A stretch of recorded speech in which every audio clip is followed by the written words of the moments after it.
다 같이 성경을 들고 일어서시기 바랍니다. 봉독해 드릴 하나님의 말씀은 에베소서 6장 1절에서 3절 말씀을 제가 봉독해 드리겠습니다. 이것은 하나님의 말씀입니다.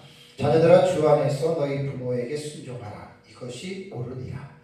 내 아버지와 어머니를 공경하라. 이것은 약속이 있는 첫 계명이니 이로써 내가 잘되고 땅에서 장수하리라. 아멘. 네, 앉으시기 바랍니다.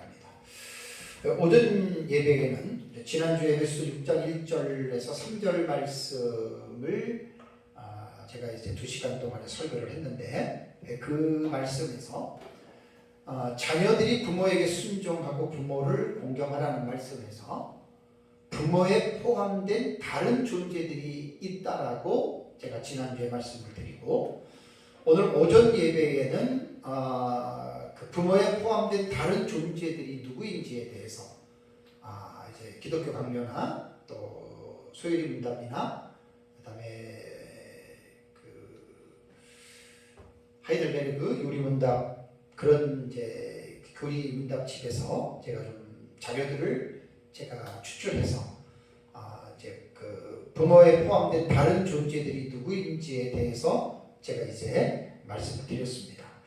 사실은 5계명하고 에베소 6장 1절 3절을 그냥 뭐 깊이 있게 생각하지 않고 그냥 기록된 문자로만 그냥 이렇게 읽어 나가면 육신의 아버지 어머니 외에는 다른 대상을 사실 생각하기가 힘듭니다. 그런데 오전에 제가 뭐 어느 정도는 그 부모 속에 다른 존재들이 반드시 포함되어져 있다. 그것이 하나님의 뜻과 섭리라고 하는 것, 그것을 어떻게 말씀을 드렸냐면 성경이 성경을 해석하게 해야 됩니다. 성경이 성경을 해석하는 원리로서 신앙의 선진들의 해석서들을 가지고 쭉 살펴보니까 5계명에 나타난 부모는 육신의 부모뿐 아니라 다른 존재들이 있는데, 그 다른 존재들이 종교적으로 말하면 교회의 리더십들, 사회적으로 말하면 국가적인 리더십들이 다 포함이 되어져 있다고 제가 이제 여러분들에게 말씀을 드렸습니다. 그 이유는 가정은 하나님께서 공동체로 창조하신 최초의 공동체가 가정이고 가장 작은 집단의 공동체이죠. 그러나서 이제 아담과 하와가 선악과를 따먹고 범죄함으로 말미암아 이제 이 세상에는 두 가지의 기관이 필요하다 그랬죠. 그것이 이제 교회와 국가입니다. 이것은 소요리 문답에 아주 정확하게 나와 있습니다. 그림까지 그려가면서. 그래서 만약에 아담과 하와가 범죄하지 않았다면, 범죄하지 않고 지금까지 무죄인으로 살았다면 사실은 교회와 가정이 필요가 없습니다. 왜냐하면 범죄하지 않았기 때문에 각 가정마다 하나님이 세우신 부모의 권위 아래 자녀들이 순종하면서 살아가다 보면 국가나 교회 이런 것이 사실 필요가 없었겠지요. 근데 이제 범죄함으로 말미암아 이 땅에 세워진 두 개의 거대한 공동체가 교회와 이제 국가라고 하는. 그래서 교회와 국가는 가정과 아주 밀접한 관계가 있어요. 가정 안에 세워준 하나님의 권위, 질서, 그 리더십이 교회와 국가도 동일하게 적용이 된다는 거예요. 참 이게 놀라운 일입니다. 그러니까 성경을 이렇게 깊이 있게 성경을 보는 눈이 열려야 이제 5계명에서 단순한 육체의 부모로 끝나는 것이 아니라 그 육체의 부모 속에 포함된 교회의 리더십들과 국가의 리더십들이 동일하게 하나님께서 말씀하셨다라고 하는 이 부분을 여러분 분명하게 깨달아야 됩니다.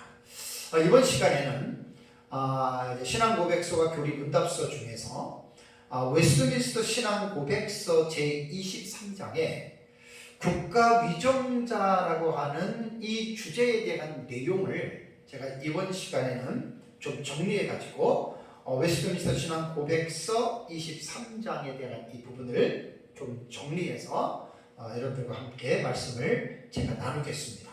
23장에는 사항이 나옵니다. 사항 네 가지 항목이 나오는데 여기서 이제 세 번째 항목을 이제 그 윌리엄 그리슨인가 이제 그분 책에 보면은 이제 23장을 순서대로 20이다음에 23을 한 게 아니라 30장 넘어서 이제 29 다음에 이제 30장 다음에 이제 23장을 놓고 31장의 내용과 또 연결해서 이렇게 해석을 했더라고요. 그래서 저는 그렇게 안 하고 그냥 23장의 1, 2, 3, 4항에 대해서 그 부분을 가지고 좀 여러분들과 함께 은혜를 좀 나누려고 합니다. 사실 되게 중요합니다.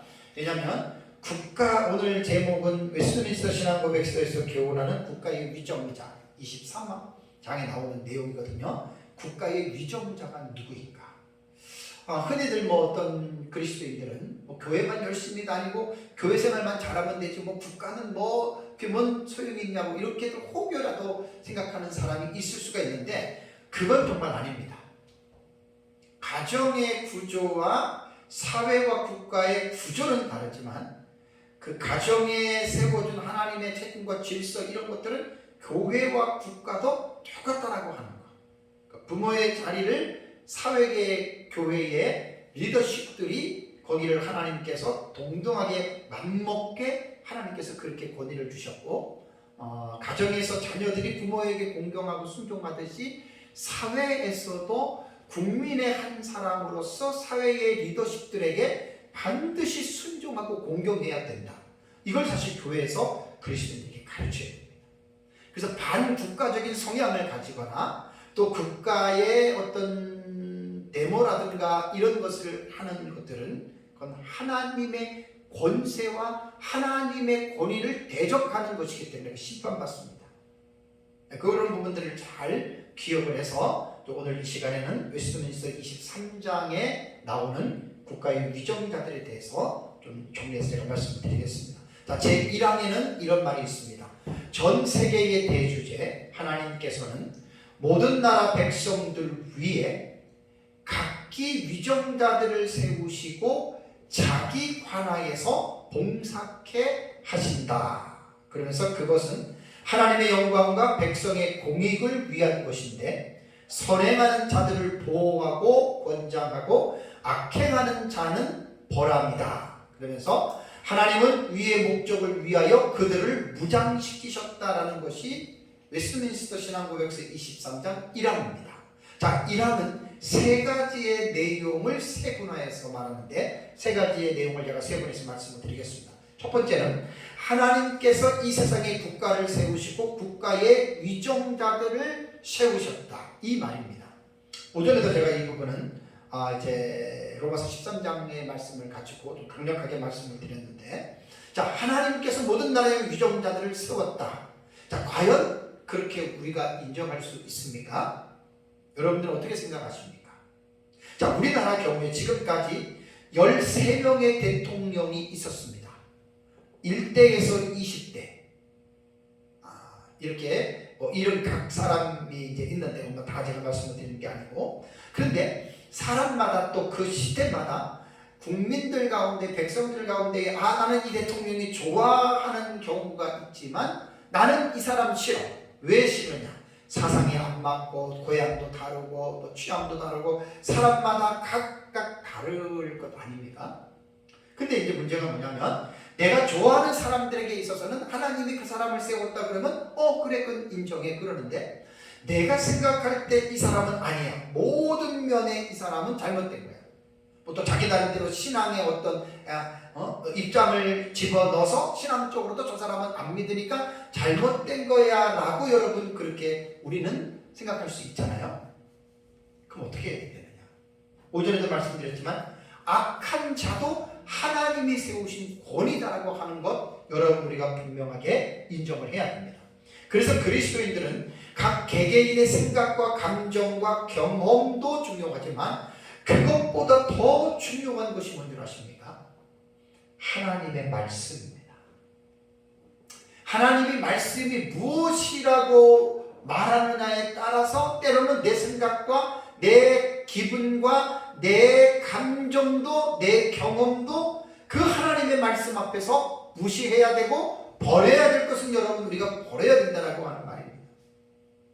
웨스트민스터 신앙법에서 23장 1항에서 강조하는 것은 모든 나라의 위정자들은 하나님께서 세우셨다는 거예요. 악인이든 선인이든지 간에. 그래서 이제 5절에 로마서 13장 1절과 2절을 봤잖아요. 자, 로마서 13장 1절과 2절을 다시 한번 제가 말씀드리겠습니다. 각 사람은 위에 있는 권세들에게 복종하라. 여기에는 믿는 자든 믿지 않는 자든 다 포함이 됩니다. 위에 있는 권세는 각 나라마다, 사회마다 거기에 리더십들을 말하는 겁니다. 그들에게 복종하라. 왜냐하면 권세는 하나님으로부터 나지 않음이 없나니 모든 권세는 다 하나님이 정하신다. 북한의 김정은이나 푸틴이나 시진핑이나 우리가 볼 때 민주주의 국가에서 사회주의 국가에 공산주의 국가에 있는 그러한 악한 리더자들도 하나님이 정하셨다라고 하는 것 여러분 이거 분명하게 인정해야 돼요. 그래서 로마서 13장 2절에는 그러므로 권세를 거스리는 자는 하나님의 명을 거스리니 거스르는 자는 심판을 자취하리라. 하나님의 심판을 받는다는 말입니다. 베드로전서 2장을 한번 보세요. 베드로전서 2장 13절과 14절을 보면 인간의 모든 제도입니다. 사회주의든 민주주의든 공화주의든 상관없습니다. 인간의 모든 제도를 주를 위하여 순종하되 혹은 위에 있는 왕이나 혹은 그가 악행하는 자를 징벌하고 선행하는 자를 보상하기 위하여 보낸 총독에게 하라. 베드로도 그렇게 바울과 같이 성도들에게 인간의 모든 제도 위에 리더십들에게 순종하라고 하는 이 교훈을 바울같이 똑같이 했습니다. 그러니까 선한 자든 악한 자든 하나님께서 그 위정자를 세우셨다. 꼭 여러분 이것을 기억해야 됩니다. 악한 지도자도 여러분 김정은이는 김정은이대로 푸틴은 푸틴대로 하나님께서 필요에 따라 세웠습니다. 왜냐하면 잠언 16장 4절을 보면은 여호와께서 온갖 것을 그 쓰임에 적당하게 지으셨나니 악인도 악한 날에 적당하게 하셨느니라는 말이 있습니다. 다 악인도 악한 날에 정말 하나님의 그 필요에 따라서 하나님이 세우기도 하고 또 하나님의 허용적인 작정 안에서 하나님이 또 이렇게 하시기도 하신다는 말입니다. 그래서 우리는 웨스트민스터 신앙 고백서 23장 1항에서 하나님께서 모든 권세자들을 세우셨다라고 하는 것 우리 그리스도인들은 꼭 하나님 말씀이기 때문에 믿어야 되고요. 그 다음에 1항에서 두 번째는 하나님께서 국가의 위정자들을 세우신 이유와 목적을 말하고 있습니다. 왜 그렇다면 하나님이 각 나라마다 대통령과 리더십들을 하나님이 왜 세우느냐? 왜 재무장관, 외무부 장관, 그 다음에 국방부 장관, 이런 거 있잖아요. 문화부 장관, 이런 거. 왜 하나님께서 그러한 리더십들을 왜 하나님이 세우시냐? 그 이유와 목적이 웨스트민스터 신앙고백서 24망에는 하나님 자신의 영광과 백성들의 공익을 위하여 세웠다는 말입니다. 참 놀라운 일입니다. 악인도 악한 날에 적당히 쓰려고 하나님이 세웠다고 그랬죠. 결국 하나님이 그걸 통해서 영광을 받는 거예요. 하나님이 영광을 받는 거예요. 그리고 백성들의 공익을 위해서 하나님께서 리더십들을 세웠습니다. 자, 그러면 여기에 백성들의 공익이라고 하는 말은 유익이라고도 이제 우리말로 번역들 하더라고요. 백성의 공익이라고 하는 말은 선행하는 자들을 보호하고 착한 자들을 보호하고 권장하고 악한 자들은 벌하기 위함이 국가의 위정자를 세우신 목적입니다. 이 뜻을 모르는 사람들은 자기가 대통령이 되고 자기가 리더십이 되면 그 권세를 가지고 자기의 어떤 이익을 챙기죠. 돈을 받거나 사람들을 하거나 그러다가 이제 심판을 받잖아요. 정권이 끝날 때. 아니면 정권 중이라도. 하나님은 그래서 세운 게 아닙니다. 하나님은 국가를 세운 것은 뭐냐면 죄인들이 사는 세상 속에 무법 천지가 되면 안 되잖아요. 그러니까 하나님은 인간의 양심을 통해서 믿지 아니하는 국가도 인간의 양심의 법을 통해서 그 도덕법에 대한 기준들을 거의 모든 나라들이 따르고 있습니다. 그래서 착한 자들을 보호하고 악한 자들을 벌하기 위해서 하나님께서는 국가를 세우셨다고 하는 이것이 하나님이 세우신 목적입니다. 자, 로마서 13장 3절을 볼까요? 3절. 되게 중요합니다. 3절과 4절. 로마서 13장 3절과 4절을 보면 다스리는 자들은 이게 이제 하나님께서 국가의 통치자들을 세우신 그 목적이라는 거예요. 다스리는 자들은 선한 일에 대하여 두려움이 되지 않고, 그러니까 좋은 일을 할 때 그게 두려움 주려고 세운 게 아니고 악한 일에 대하여 되나니 그랬습니다. 왜 하나님께서 통치자들을 세우냐면 악한 일을 하는 사람들에게 필요하기 때문에 그들에게. 그러면서 내가 권세를 두려워하지 아니하려느냐 선을 행하라 그리하면 그에게 칭찬을 받으리라. 4절에 그는 하나님의 사역자가 되어 국가에 세운 위정자가 내게 선을 베푸는 자니라. 그러니까 약자들 바르게 살아가는 자들에게는 통치자들을 통해서 하나님께서 그 선을 베풀고, 그러면서 그 다음 말이 뭐죠? 그러나 내가 악을 행하거든 두려워하라. 악한 자들에게 지금 권고하는 거예요. 국가의 위정자를 세우시는 목적이 왜? 그가 공연히 칼을 가지지 아니하였으니 곧 하나님의 사역자가 되어 악을 행하는 자에게 진노하심을 따라 보응하는 자니라. 우리 얼마 전에 참 천인공노할 사건이 나왔죠. 정유정이라고 하는 23살 먹은 그 여자가 또래의 그 사람을 죽였어요. 왜 죽였느냐? 살인해 보고 싶어서 죽였대요. 걸렸잖아요. 그럼 위정자들은 뭘 하느냐? 악한 일을 했기 때문에 하나님의 진노를 따라서 그 보응을 해야 돼요. 무기징역 정도는 살겠지. 그 다음에 부산에 요즘에 뉴스에 인터넷에 많이 나온 돌려차기 사건 장면에 참 그거 정말 기가 막힌 사건 아닙니까? 그런 사람들을 벌하기 위해서 하나님께서는 국가의 위정자들을 세우셨다라고 하는 것이. 근데 여기서 한 가지 오해하면 안 될 것이, 국가의 위정자들의 권세가 신적 기원을 가지고 있다고 해서 그 권세가 무한정하다는 말은 결코 아닙니다. 국가의 권세도 하나님에 의하여 제한되어져 있습니다.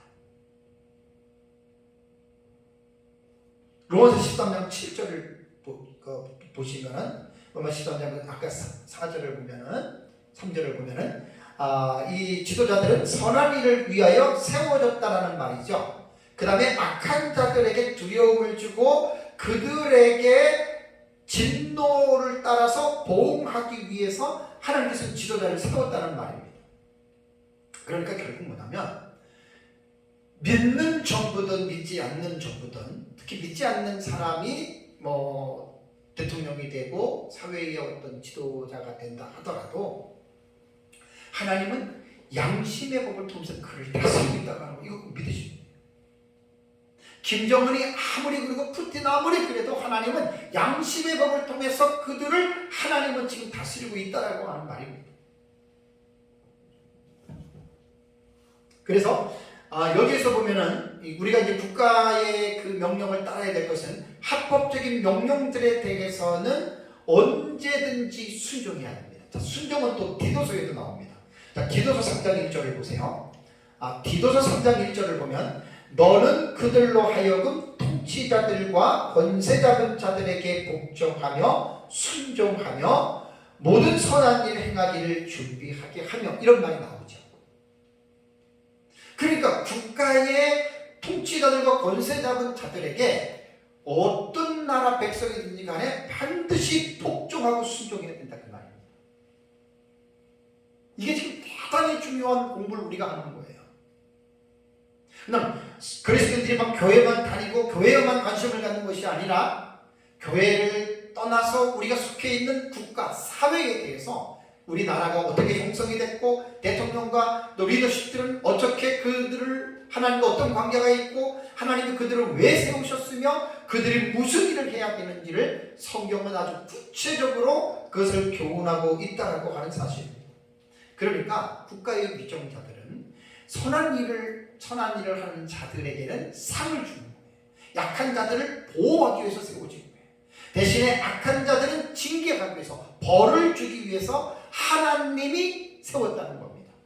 오전에도 제가 말씀드린 것처럼 국가의 기원이 왕권 신수설하고 그다음에 사회 계약설, 보통 두 가지로 이제 대부분 사람들이 말을 하는데, 왕권 신수설이라고 하는 것이 우리 기독교적으로는 맞습니다. 사회 계약설도 어떻게 보면 민주주의 국가 체제에서는 선거를 할 때 이제 국민들이 투표를 해가지고 뽑는데, 그것도 뭐 일리는 있지만 이 통치자라고 하는 권세자들을 세우는 것은 로마서 13장에 분명하게 하나님에 의하여 결정된다, 하나님이 정하셨다라고 했기 때문에 국가의 통치권자는 신적 기원으로 봐야 됩니다. 다만 왕권 신수설에서 말하는 백성은 지도자에게 무조건 순종해야 됩니다. 잘못해도 그거는 우리는 아니라는 거예요.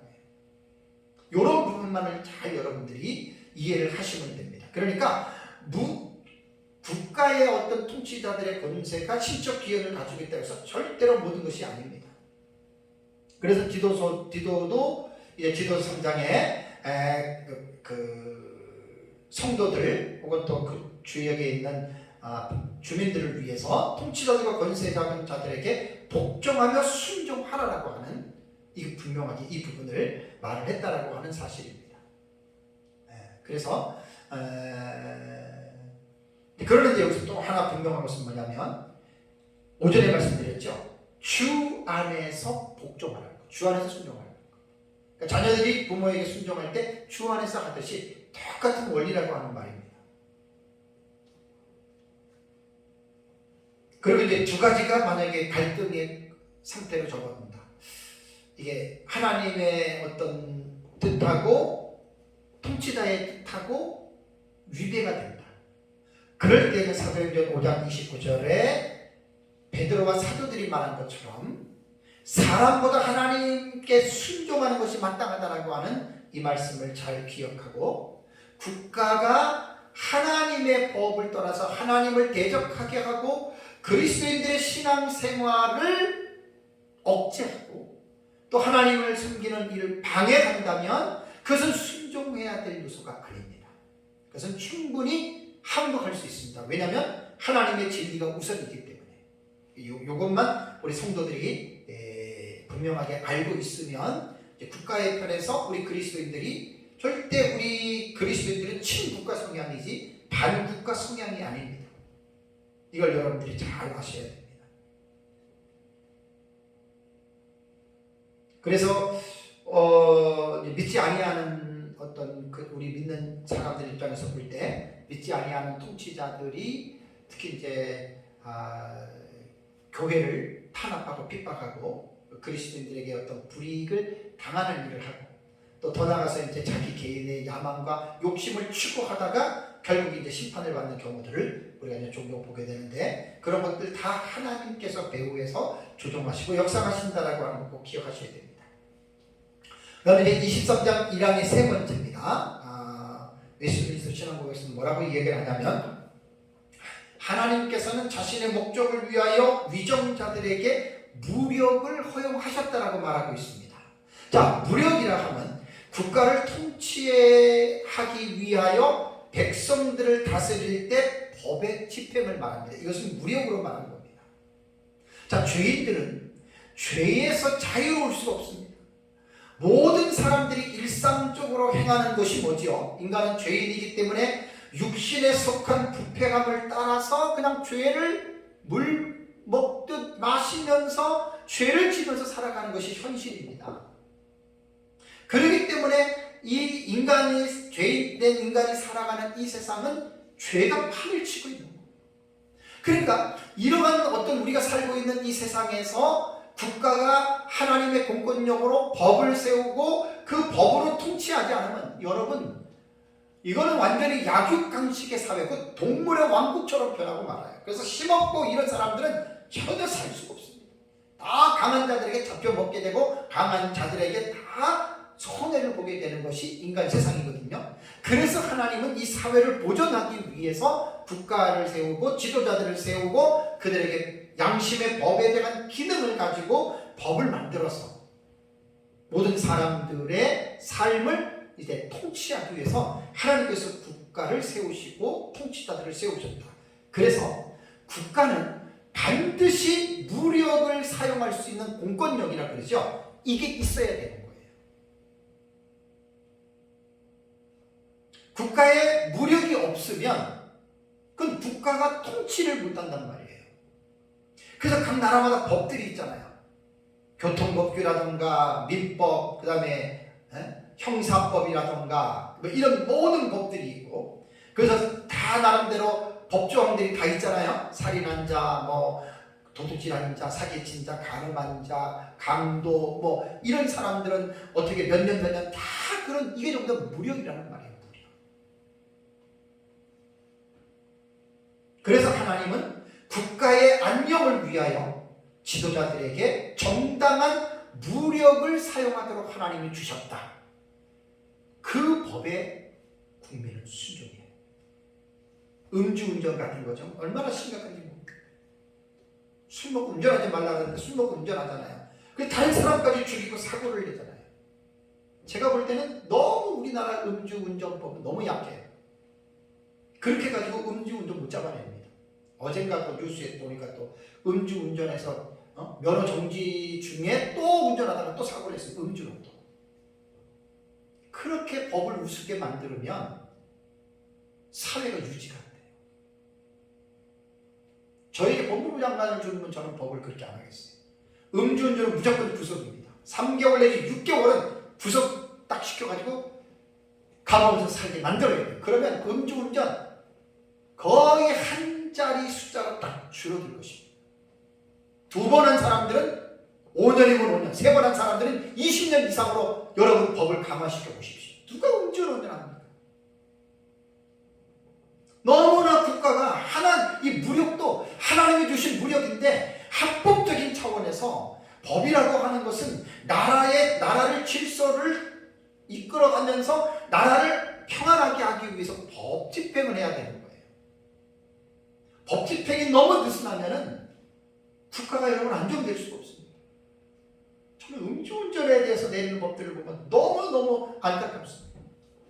저렇게 해가지고 음주운전 안 잡힙니다. 계속 2번, 3번 이 음주운전 하는 사람들이 지금 많아지잖아요. 그건 비웃는 거예요, 그 사람들이 국가를.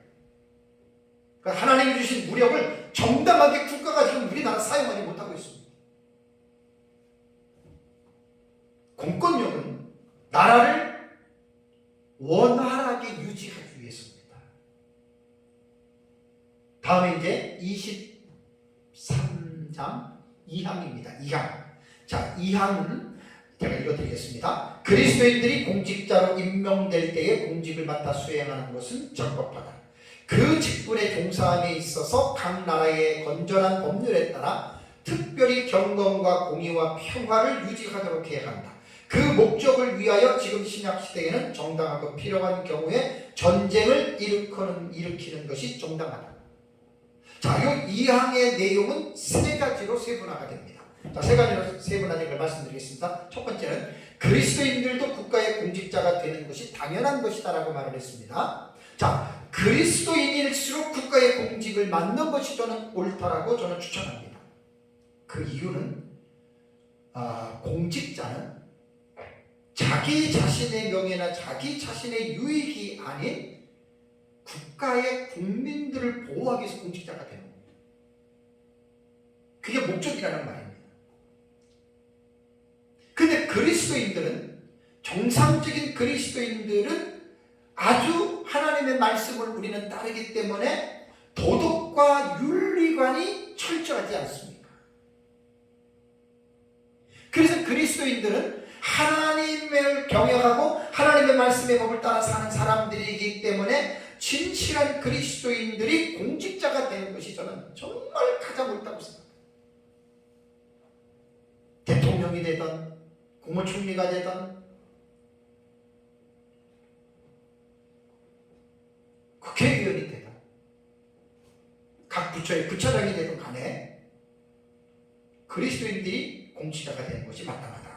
그 다음에 2번째는, 2항 2번째는 공직자들은 각 나라의 건전한 법률을 따라 특별히 경건과 공익과 평화를 유지하도록 되도록 해야 된다라는 말입니다. 그러니까 공직자가 됐다고 해서 그것 때문에 돈 벌고 자기가 어떤 명예나 권세를 휘둘리는 그게 아니에요. 왜 공식적인 공자를 썼겠습니까? 공무원, 공직자 왜 그랬겠습니까? 자기 자신보다는 백성들의 공의, 평화와 안녕을 위해서 대신하여 공직자가 되는 거예요. 공무원들이 되는 거라고. 다시 말씀드리면 하나님께서 국가를 왜 세우셨습니까? 그 세우신 목적이 뭡니까?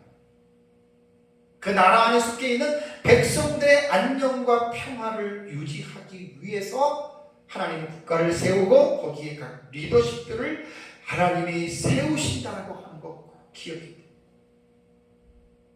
그래서 웨스트민스터 신앙국에서 23장 2항에서 공직자들이 무슨 일을 해야 되는지라고 이렇게 말을 했고, 다음에 2항에서 세 번째 내용은 정당한 전쟁은 가능하다. 그러니까 비전주의가 아니에요. 전쟁을 반대하는 주의가 아니라 전쟁을 찬성한다라기보다는 합법적인 전쟁은 가능하다라고 하는 말을 웨스트민스터 신앙고백서 23장에 집어넣은 거예요. 자, 인류의 역사를 보면 전쟁사라고도 말할 정도로 계속해서 지금까지 전쟁이 지금 끝나지 않고 있습니다. 러시아가 우크라이나를 침공해서 그 댐을 터뜨려서 지금 한번 보십시오. 민간인들에게 미사일을 쏘고 드론을 통해서 그 얼마나 많은 사람을 죽이고, 이게 도대체 계속해서 전쟁은 예수님 재림할 때까지 끝나지 않고 계속해서 여러분 전쟁은 일어날 것입니다.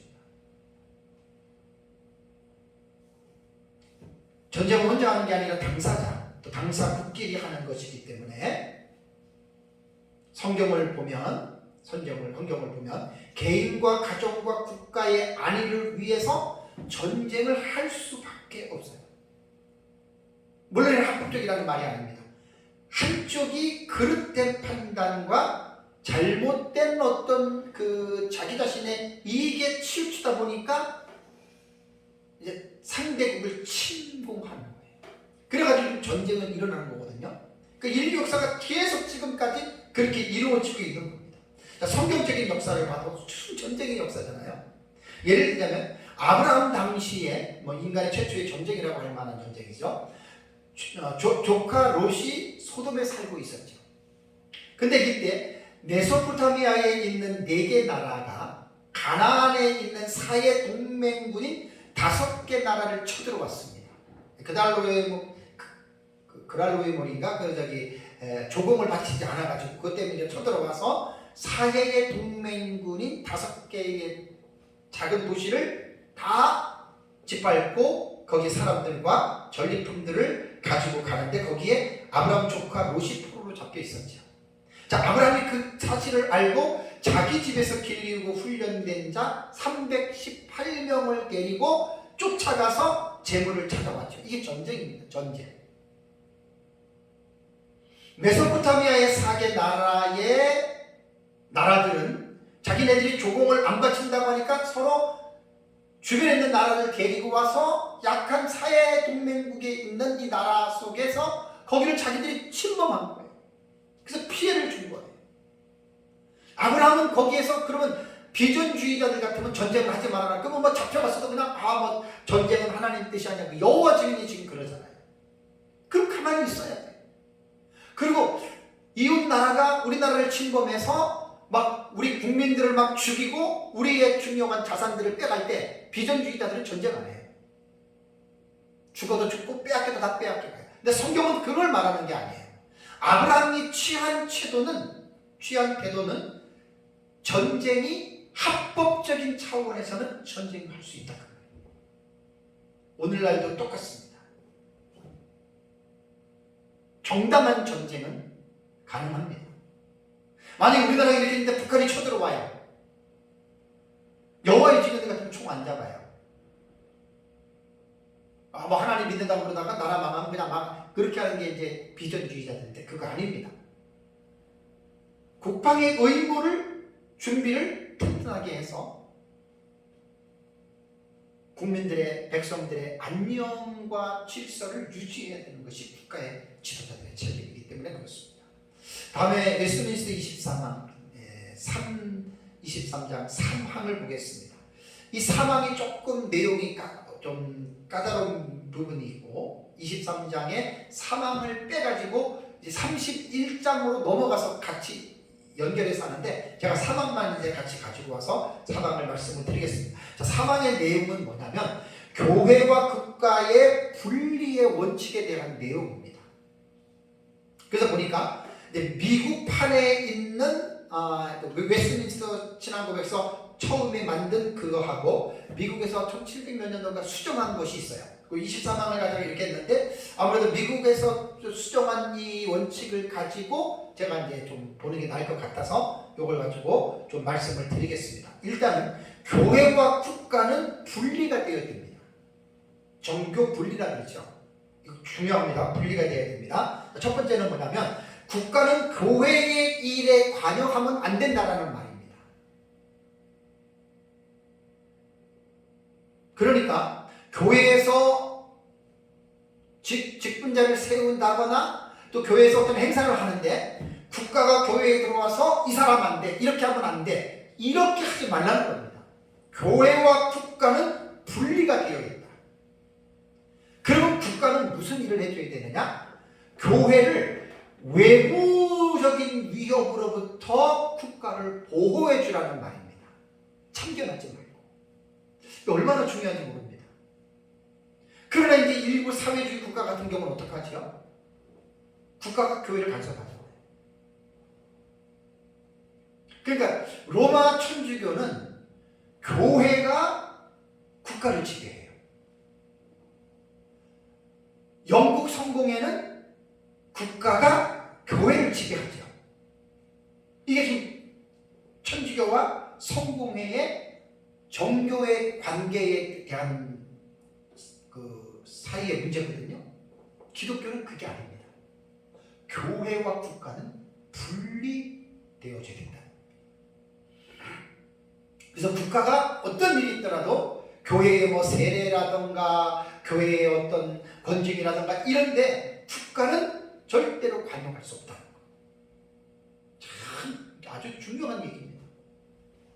그리고 국가는 교회를 항상 외부로부터 어떤 교회가 다른 사람들로부터 공격을 받거나 이럴 때 국가는 그걸 보호해줘야. 두 번째는 교회에서 이루어지는 법적인 권징에 대하여 국가가 관여할 수 없다는 거예요. 자, 교회와 교회끼리 문제가 생겼습니다. 교회 안에 문제가 생겼습니다. 근데 이 문제를 국가가 교회 안에 들어와서 너네들 왜 그래? 이렇게 하지 말라는 거예요. 교회의 문제는 교회에서 해결하고, 이게 지금 대단히 중요한 거예요. 안타까운 게 뭐냐면 지금 교회의 문제가 국가로 지금 송사하잖아요. 그래서 교회의 문제를 국가 일반 법정에서 지금 재판을 받고 있잖아요. 이거는 아닙니다. 이거는 교회가 잘못된 겁니다. 교회도 교회 나름대로 교단마다 법이 있거든요. 근데 이런 분쟁들이 교회 자체끼리도 지금 해결이 안 되다 보니까 이것이 일반 법정으로 상소해서 거기서 지금 문제를 하고 있는데 이건 절대로 교회 잘못입니다. 웨스트민스터 신앙 고백서에는 분명하게 교회에서 이루어지는 법적인 권징에 대해서 국가는 관여할 수 없다는, 단 국가는 교회가 평화롭게 존재하도록 지켜줘야 됩니다. 예를 들어서 이제 교회에서 문제가 생겼습니다. 그래가지고 이제 막 교회에서 지금 막 법적인 권징을 하고 다투는데 어떤 사람이 외부에 있는 세력을 도움을 청해가지고 우리 교회 들어와가지고 우리 교회 좀 망가뜨려달라 이렇게 될 때 국가는 그거를 외부에서 교회 문제 때문에 외부에서 들어오는 세력들을 국가는 지켜줘야 된다, 그런 뜻입니다. 참 아주 지금 이게 사망 같은 경우 대단히 지금 중요한 얘기입니다.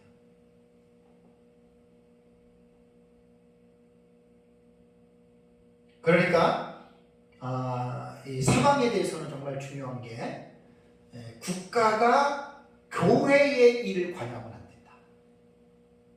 간섭하면 안 된다. 특히 권직 문제 들어와서 법적으로 심판하거나 그러지 말라, 그 얘기입니다. 다만 국가가 교회를 지켜줘요.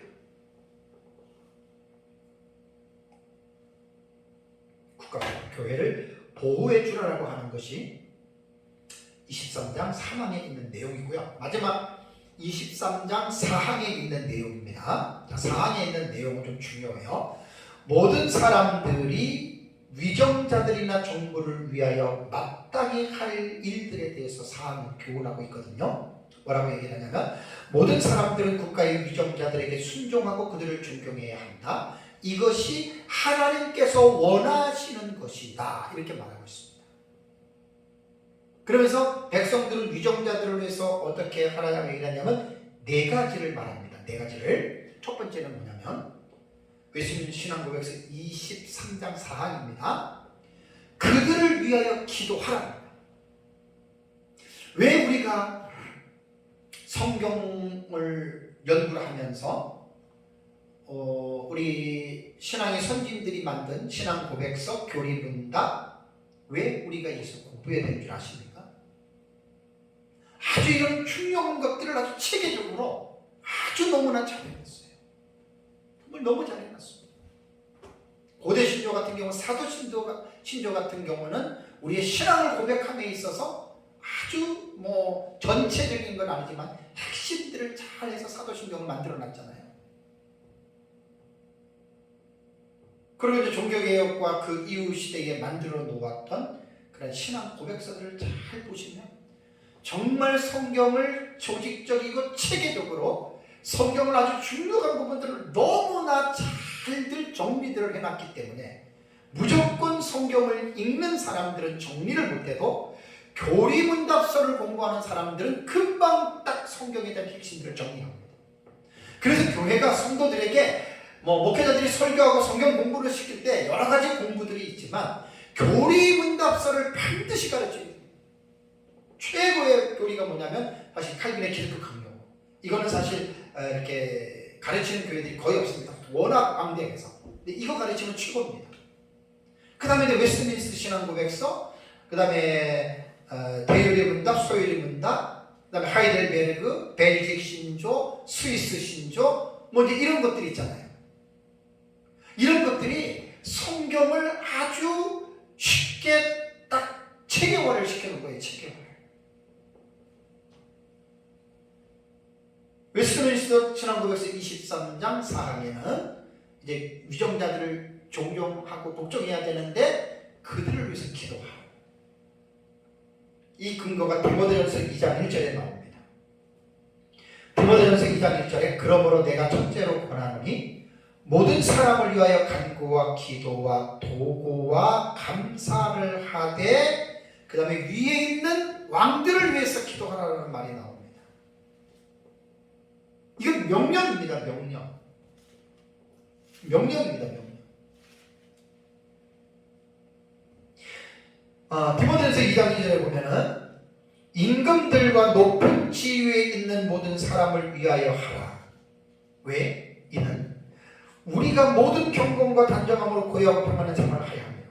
우리가 편안하게 살기 위해서는 임금들과 높은 지위에 있는 지도자들, 이들을 위해서 우리가 기도하는 것이 그들이 바른 올바른 정치를 감당해서 나라를 잘 이끌어 나갈 수 있도록 그거는 그리스도인들에게 주어진 명령이고 의무이고 책임입니다. 그래서 우리는 대통령을 위해서, 위정자들을 위해서 기도를 쉬면 안 됩니다. 그래야 그 결과가 우리에게 고요함 중에 평화로운 생활을 할 수 있는 삶을 보장해 주기 때문에 해야 됩니다. 두 번째는 그들의 인격을 존경해야 된다라고 웨스트민스터 신앙고백에서 말을 합니다. 자, 베드로전서 2장 17절을 보세요. 베드로전서 2장 17절을 보면 무사람을 공경하며 형제를 사랑하며 하나님을 두려워하며 왕을 존대하라 그랬습니다. 왕을. 지도자들을 존대하라는 말입니다. 참 안타까운 것은 뒤에도 말씀드리겠지만 그리스도인들이 대통령을 욕하고 이거는 올바른 그 성경을 모르는 사람입니다. 그런 사람들. 왕을 존대해야 됩니다. 악한 왕이라도 존대해야 됩니다. 이 명령이기 때문에 그렇습니다. 로마서 13장 7절에 두려워할 자를 두려워하며 존경할 자를 존경하라. 이게 뭐냐면 통치자들이 말. 리더십들을 존경하라는 겁니다.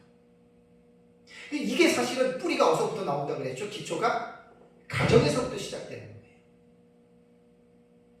생명이 가정에서 태어나서 어릴 때부터 권위자인 부모를 순종하고 부모를 존경하지 않는 사람들은, 그 사람들은 교회를 가도 사회에서 국민으로 가도 위에 있는 리더십들을 존경하지가 할 수가 없어요. 그건 어쩔 수가 없습니다. 성경은 존중하라고 합니다. 자, 세 번째는 정부의 세금과 기타 공과금을 납부해야 합니다. 로마서 13장 6절과 7절을 보세요. 로마서 13장 되게 중요하다고 해서 1절에서 7절, 6절과 7절을 보면은 너희가 조세를 바치는 것도 이로 말미암음이라. 그들이 하나님의 일꾼이 되어 바로 이 일에 항상 힘쓰느니라. 모든 자에게 줄 것을 주되 조세를 받을 자에게는 조세를 바치고 관세를 받을 자에게는 관세를 바치고 두려워할 자들을 두려워하며 존경할 자를 존경하라. 사도 바울 당시에 이스라엘은 로마 제국에 의하여 지배를 받고 있었습니다. 그러니까 로마 제국에서 지배국에서 원하는 세금을 내야 됩니다. 예수님도 가이사의 것은 가이사에게 드리라고 말을 했습니다. 그래서 국민의 편에서 볼 때는 국가에 세금을 내는 것, 여러분 그거 합법적입니다. 나라마다 소득세 몇 프로 차이는 있지만 국민들이 국가의 세금을 즐겨낼 때 그 세금이 국가를 이끌어갈 수 있기 때문에 납세의 의무를 성실하게 감당해야 됩니다. 제가 알고 있는 어떤 장로님은 그 세금에 있어서 철저하게 국가의 세금을 하나도 떼지 않고 납부할 것을 거의 완벽하게 납부한다고 얘기를 들었어요. 참 그 장면도 훌륭합니다. 그 칭찬을 받아야 됩니다. 그런 분들. 대부분 세금을 안 내려고 전부 다 세금 축소 신고하고 세금을 빼돌리다가 그 감옥 가는 사람들이 종종 있잖아요.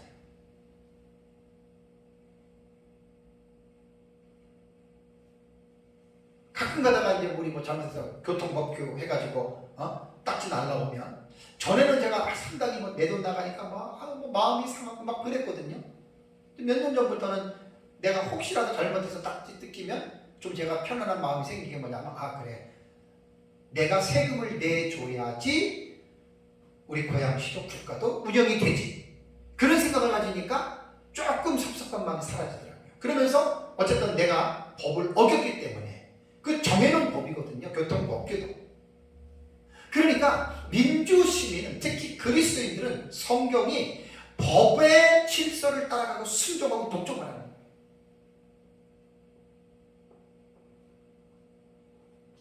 그래서 정부의 세금과 기타 공과금을 잘 내야 되고요. 다음에 네 번째는 뭐냐면 정부의 합법적인 명령을 순종하라고 했습니다.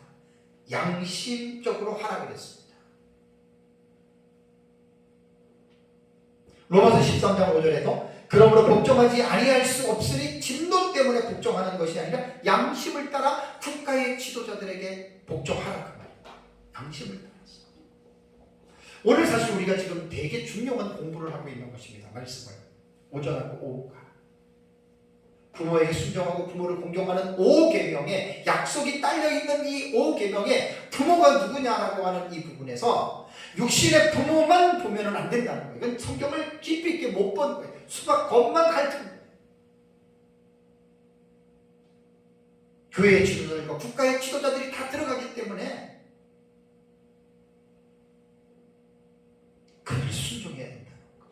그래서 오전에도 말씀드린 것처럼 주 안에서 순종해야 된다는 말 기억하세요. 하나님의 뜻 안에서 순종해야 됩니다. 여기서 이제 우리 특히 그리스도인들은 상당히 갈등에 부딪히게 되고 또 애매모호한 부분에 우리는 많이 부딪힙니다. 예를 들어서 국가의 통치자가, 성경은 하나님의 세우신 권세이기 때문에 순종하라고 했는데, 만약 국가의 통치자가 우리 일제시대에 신사참배 문제 있었죠. 일본 사람들이 한국교회에 일본 신을 참배해라. 2계명 어기는 거잖아요. 1, 2계명 어기는 거잖아요. 그래서 우리 고려 교단에 아주 정말 이 옥중 성도 유명한 주기철 목사님 아시잖아요. 주기철 목사님이 국가의 법에 그 일본 사람들이 내리는 법령의 통치자의 법을 항거했잖아요. 왜? 주 안에서 통치자들의 법도 우리가 순종하는 거예요. 자식들이 부모의 말을 무조건 순종하는 것이 아니라 주 안에서 순종해야 하듯이 국가의 통치자들의 명령도 주 안에서 통치자들의 명령을 순종해야 된다는 겁니다. 결국 주기철 목사님 신사참배 거부하다가 순교 당하셨습니다. 이거는 객관적으로 볼 때 우리를 지배하고 있던 일본이 하나님이 세우신 통치자의 그 원리를 따르지 않은 거예요. 그래서 하나님께서는 국가의 통치자들을 세우신 목적을 오전에도 얘기를 했지만 악한 일들에 대해서 두려움을 주기 위해서이거든요. 그런데 통치자들이 선한 일들에 대해서 두려움이 된다면 그리스도인들은 정당 방위를 해야 됩니다. 왜 우리 그리스도인들이 하나님의 다른 신을 섬길 수 없고 우상에게 절을 해서는 안 되는데 우상을 만들어 놓고 하라 그러면 선한 일들에 두려움이 된다면 그것은 국가를 세운 통치자들을 세운 목적이 위배가 되기 때문에 그리스도인들은 이런 것들은 정당하게 항거할 수가 있고 심지어는 국가가 계속해서 박해를 하면 순교하면서까지라도 정부를 향해서 항거하는 것이 정당하다라고 하는 말입니다. 단 여기서 조심해야 될 게 진리가 아닌 진리하고는 상관이 없는 어떤 자기 자신의 어떤 사상적인 문제나 또 자기 자신이 가지고 있는 통치자에 대한 어떤 부정적인 선입관 때문에 진리 문제도 아닌데 국가의 통치자들을 욕하거나 또 반항적으로 대항한다면 그 사람은 잘못된 사람이고 그 사람은 하나님의 심판을 받게 되어 있습니다. 우리나라에서 최근에 이제 그런 일들이 몇 년 전에 있었잖아요. 촛불하고 태극기. 촛불하고 태극기는 뭔 생각이 나요? 물론 촛불이라도 전부 다 극좌파는 아니에요. 대부분 보면 이제 좌파 성향을 가지고 있는 사람들이 우파 정부를 향해서 공격할 때 그렇게들 했고, 그 다음에 이제 노조 같은 이제 이런 부분이 아주 강력하게 요즘은 많이 낮았어요 사실. 쇠파이프 들고 뭐 그런 여러분 이런 것들이 성경적으로 볼 때 그 잘못된 행동들입니다. 태극기 부대는 어떻습니까? 교회의 공식적인 직분을 갖고 있는 사람이 그리스도인들을 기독교라고 하는 이름을 가지고 통치자들을 저항하는 것. 그거는 여러분 성경으로 볼 때 그건 잘못한 겁니다. 어떤 정치적인 입장에서 종교를 떠나서 정치적인 입장에서 나는 대한민국의 한 사람으로서 이 정권을 나는 싫다. 그거는 괜찮아요. 누구든지 간에 좌파든 우파든 그거는 할 수 있어요. 개인의 자유이기 때문에. 그런데 태극기 부대 같은 경우는 기독교의 이름을 가지고 나갔고 기독교의 이름으로 공부했죠. 그거는 분명히 잘못된 겁니다. 그렇게 되면 믿지 않는 사람들한테 기독교가 혐오 단체로 낙인이 찍히는 거예요. 정말 그건 잘못된 겁니다. 그래서 이제 우리가 그런 사람들을 우리 극우파라고 그러고 또 전에같이 뭐 촛불 해가지고 막 이런 사람들 아주 극단적인 사람들 촛불이다 그런 건 아니라고 그랬어요. 대개중에 그런 사람들 중에 극좌파들이 있잖아요. 극좌나 극우는 다 잘못된 거예요. 아까도 말씀드린 대로 그리스도인들은 내가 통치자가 내 마음에 들지 않는다 하더라도 그 통치자에 대해서 반항적인 감정을 가지고 반적대적인 행동을 통해서 그 통치자를 끌어내린다라고 하는 것은 그것을 국가에 전복시키는 행위입니다. 그건 하나님이 그 사람을 심판한다라고 성경이 말하고 있습니다. 정치적인 부분은 상당히 민감하기 때문에 어떤 사람을 편들게 되면 반드시 반대편에 있는 사람들은 기분이 상하게 돼 있어요. 그래서 제가 구체적인 말은 제가 안 합니다. 단 원리는 지금 말씀드리는 거예요. 내가 싫어하는 사상을 가진 사람이 대통령이 됐다 그래도 민주주의의 원칙 아래에서 투표로 결정이 됐다면 따라줘야 되는 거예요. 특히 그리스도인들이 더더욱 그렇습니다. 그리고 내가 마음에 들지 않는 대통령이라 하더라도 그를 위하여 기도하는 것이 하나님의 명령입니다.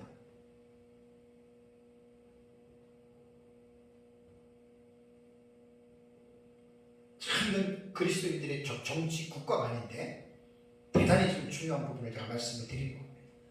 다음에 이제 두 번째는 위정자가 무신론자이거나 혹은 종교가 다를 경우에는 우리 그리스도인들은 어떻게 해야 되느냐?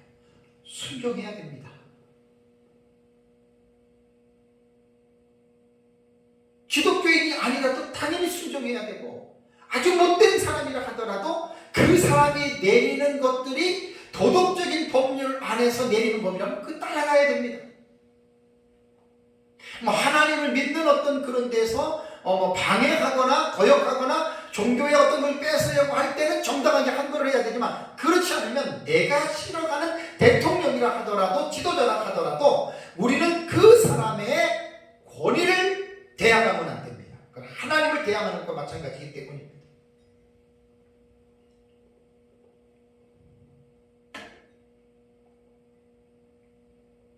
그게 이제 다섯 번째는 교황은 사항에서 다섯 번째입니다.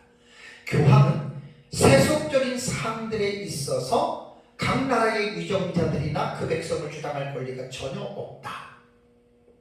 웨스트민스터 신앙고백서가 만들어질 때가 종교개혁 이후잖아요. 종교개혁 이후에 영국에서 만들어진 거잖아요. 그러니까 이 기독교 안에서 천주교의 문제점들을 너무나 많이 봤기 때문에 여기다 집어넣은 겁니다. 교황은 그냥 로마 카톨릭의 수장일 뿐이지 각 나라의 위정자들이나 백성을 주장할 권리가 전혀 없다. 그들에게 이단 혹은 기타 과거가 있다 판단하에도 그들의 통치권이나 생명을 빼앗을 아무런 권리가 없다. 이렇게 말하고 있습니다. 사항 다섯 번째. 이거는 중세 로마 카톨릭이 중세 1000년 동안을 어떻게 했는지를 보면 압니다. 교황이 로마 카톨릭은 교회가 국가를 하부에다 두고 관장했다. 하부에 두고 관장을 하고 교황의 말대로 왕들도 교황이 마음대로 좌지할 수 있었던 것이 천주교의 정치관입니다. 우리 기독교는 그거 안 따릅니다. 아까 말씀드린 교회와 국가는 분리된 겁니다. 천주교는 그런 체제예요. 성공회는 왕이 국가가 교회까지 지배하는 그것도 아닙니다. 천주교 성공회는 그렇게 잘못된 어떤 틀을 가지고 지금 움직이고 있죠. 그래서 교황은 세속적인 사항들에 있어서 절대 나라들 마음대로 간섭하지 말아라고 하는 건데 여기서 두 가지를 말을 하더라고요. 첫 번째는 교회 직원들은 일상의 일에 대해서 면책권을 가지고 있다라고 말하는데 아니다라는 말입니다. 그래서 이제 거기 웨스트민스터 신앙고백서에 보면은 아일랜드 등 몇 나라에서는 세속적인 일들에 대해서 교회 지도자들은 면책권을 인정한다 이렇게 되어 있습니다. 저는 안 가봐서 모르지만 좀 옛날 문서인 것 같은데 그러니까 아일랜드와 몇 나라들은 예를 들어서 신부가 이제 교통법규를 했어요. 과속 딱 해서 막 20-30km 막 오버했어요. 경찰이 딱 잡고 보니까 신부야. 그거는 면책권이 있다는 거예요. 그거 아니라는 거예요 지금 웨스트민스터에서. 법 앞에서는 만민이 평등하기 때문에 교회의 직원들이라고 해서 면책권을 주면 안 된다는 거예요. 이건 아니라는 겁니다. 또 하나 교황이 세속의 권세를 소유하고 있다. 아까 말씀드린 대로 조금 전에 말씀 그 얘기예요. 교황이 왕들을 좌지우지하고 자기 마음대로 이렇게 한다는 것은 그건 교황이 아니라는 거예요. 그래서 로마 가톨릭은 국가는 교회 내에 포함되어 있는 기관으로 보고 교회가 국가를 지배하는 상위 기관이기 때문에 가톨릭에서는 교황의 권위가 절대적입니다. 하나님의 권위를 갖고 있다고 보는 거예요. 그래서 중세 때에는 교황이 사람을 지옥으로 보낸 파문권을 가지고 있고 왕들을 폐위시킬 권한도 가지고 있고 실제로 중세 시대는 그렇게 했죠. 지금은 로마 가톨릭법이 어떻게 적용되는지 모르지만 교황 지상주의는 성경에서 잘못된 가르침입니다. 근데 천주교는 아마 그 다 속에다 묻어두고 있어요. 그러다가 자기네들의 세력이 강해지면 반드시 교황은 무소불위의 권력을 가진 하나님의 자리로서 천주교는 반드시 그렇게 할 겁니다. 근데 이제 웨스트민스터 신앙 고백서를 보니까 로마 교황을 적그리스도로 이제 해놨더라고요. 그 근거가 계시록 13장 15절과 17절. 그 다음에 데살로니가 후서 2장과 4절인데 이거는 종말론적인 부분에 있어서는 제가 종말론을 연구를 하고 있기 때문에 이거는 아닌 것 같아요. 그래서 제가 이거는 그냥 넘어갈게요. 사실 로마 교황은 적그리스도라기보다는 음녀의 무리로 보는 것이 옳습니다. 왜냐하면 적그리스도는 정치적인 지도자예요. 교황은 정치적인 지도자가 아니에요. 물론 정치적인 것까지도 이제 로마라고 하는 그 나라에서 가지고 있지만 그런 게 아니고 원래 적그리스도는 전 세계의 정치적인 그 그룹에서 리더자를 말하는 거거든요. 그러니까 로마 캐토릭은 뭐냐면 음녀의 무리로 보는 것이 옳습니다. 음녀의 수장으로 보는 것이 옳습니다. 이건 종말론이니까 넘어가겠습니다. 사랑하는 성도 여러분, 10계명 가운데의 제5계명은 자녀들에게 부모를 공경하고 순종할 것을 교훈하고 있는 내용이죠. 에베소서 6장 1절에서 3절에도 그 5계명을 가지고 바울이 그 내용들을 추가해서 에베소서 6장 1절에서 3절에 말을 했습니다. 중요한 것은 5계명에 명시된 부모는 육신의 근원인 부모를 가리키지만 육신의 부모만을 말하는 것이 아니라는 것입니다. 5계명 안에 담겨 있는 부모는 부모이지만 그 부모와 같은 다른 존재들이 그 단어 안에 포함되어져 있다라고 하는 이 사실을 분명하게 읽을 수가 있어요. 겉으로 봐서는 읽어낼 수가 없습니다. 아까 말씀드린 대로 성경을 성경으로 해석하고 전체적인 성경의 맥락으로 볼 때에는 5계명에서 말하고 있는 부모는 부모와 같은 다른 존재들이 그 안에 포함되어져 있는데 교회의 리더십들과 국가의 리더십들, 사회의 모든 리더십들이 부모의 자리에 동등하게 앉아 있다라고 하는 것이 5계명에 담겨 있는 여러분 의미입니다. 각 가정 내에서 자녀들이 부모에게 순종하고 부모를 공경하도록 부모는 가르쳐야 되고, 그러한 자녀들이 땅에서 잘되고 장수하는 것처럼 그들이 교회나 사회의 공동체로 그들이 들어가게 되면 가정에서 부모에게 순종하고 공경했듯이 그들이 교회와 국가에서 그런 일들을 하면 교회도 잘되고 국가도 잘 된다라고 하는 사실입니다.